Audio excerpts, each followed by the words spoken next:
s kitkom v svet pravljic.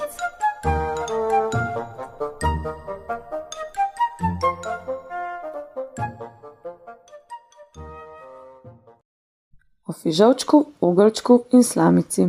Pri neki hiši je nekoč živela klepetava gospodinja. Vsak dopoldan je hodila po vasi od hiše do hiše in klepetala. Ko je zazvonilo poldan, je pohitela domov, da bi skuhala kosilo za moža.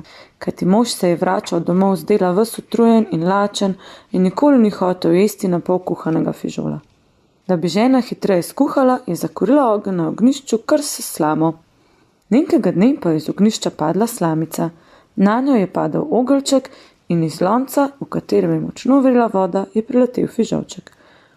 In na sredini hiše so se pogovorili vsi trije. Fižolček, ogrček in slamica, da bi bilo zanje najboljše, če bi zbežali prej, kot bi jih žena vrgla nazaj na ogenj.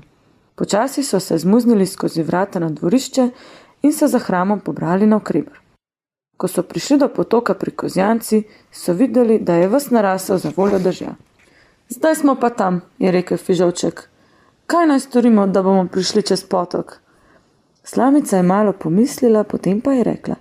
Jaz se bom vrgla čez potok, vidva pa drug za drugim pojdita na drugo stran in potem potegnita še mene čez. Fižolček se je hitro prekotalil prvi, na kar je šel še ogrček. Slamico je speklo, pa je zarjula. Hitro, hitro, ker me peče, ne moram več trpeti. Ogrček je bil prav na sredini, ko se je slama prežgala in je padla za ogrčkom v vodo.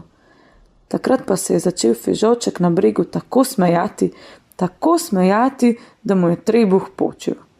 Čez malo časa je prišel mimo krojač Kolvan in zaslišal klicanje na pomoč. Približal se je in zagledal fižolčka, ki je neusmiljeno jokal in tiščal trebuh skupaj, da bo ne bi črevca ven zletela. K sreči je imel krojač Kolvan s seboj iglo že z nitjo pretaknjeno, a nit je bila bela, fižolček pa rdeč. Ker pa je bila velika sila, ni kazalo čakati, kot narediti šiv od kraja do konca, takšen, ki bo držal. Od takrat ima vsak fižolček na sredini bel šiv.